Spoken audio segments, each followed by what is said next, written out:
આવતો કોક નહીં આવતો કલાક મોડા આવજો. પણ આ મમ્મી તરીકે એનો જીવ ચાલ્યો રહે નહીં. એ તો દરેકને તો અમે જ બાળકો વાળા અમને બધી ખબર પડે છે. પણ દીકરી સારા અભ્યાસ અર્થે બહાર જતી હોય તો એને ખૂબ રાજી થઈને જવા. એ નહીં ભણે તો એનું ભવિષ્ય શું થશે પહોળો. હવે તો ભણતર વગર કશું ચાલે એવું નહીં. પહેલાંના જમાનામાં ગાડા પડધાના જમાના જતા રહે. પહેલાં આવી રીતે જમવા બેસતા હોય એટલે 100-200 માણસોની લાઈન હોય અને જે પીરસવા આવે ને એ સાહેબ તાણ શીરો વધારે વપરાતો ચોખ્ખાજીનો. એટલે આવો રૂમાલ બધે જુવાન અને બખડીવાળા આવીને બખડી આવીને 300 વણોને શીરો પીરસન તાણે ઊભો થાય એટલો શક્તિશાળી પીરસવા વાળો. અને શાંતિથી જમવાવાળા બેહી ભાઈ દાળ આવે, ભાત આવે, લાપસી આવે, ઘી આવે, ગોળ આવે, બધું કોડ આવે, જી આવે, બધું શાંતિથી ખાવાવાળા બેસીને ખાતા હતા. અને હળીએ ભૂગ્યા કરતા બચારા પેલા પીરો ખાવાવાળા.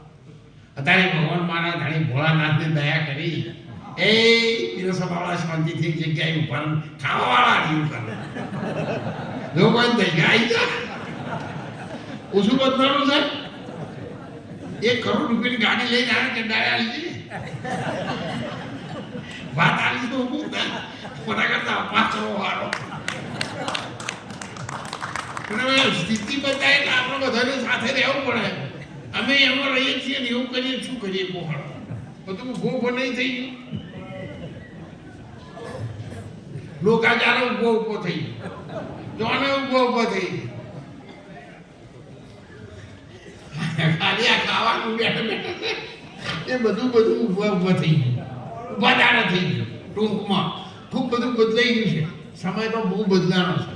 પણ સમયની સાથે એક મા બાપ તરીકે તમારે તમારા બાળકોના સંસ્કારો જબરજસ્ત છેલ્લા શ્વાસ સુધી જળવાઈ રહે. એના સંસ્કારો એના લોહીમાં એની માના તાવણમાં હોવા જોઈએ. આમ તો આપણા ધર્મશાસ્ત્રોએ તો કહ્યું છે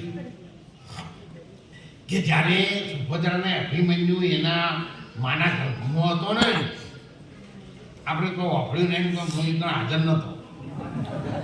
પણ આ તો પહોંચેલું વાપરેલું કીએ બસ તમે સવારે મને ફોન કરો કે મારે કોનું તમે કહેતા હતા શું થયું. હું તો હસ્તિનાપુરનો નહીં, હું તો નોટતો નહોતો. એટલે ભગવાને આખો ખેલ કર્યો અને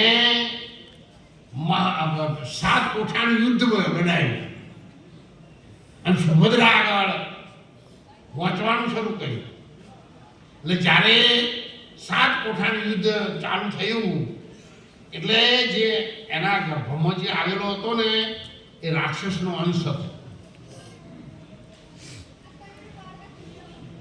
શાંત થઈ ગયો. 6 કોઠાનું યુદ્ધ થયું પૂરું. ભગવાને બંધ કર્યું.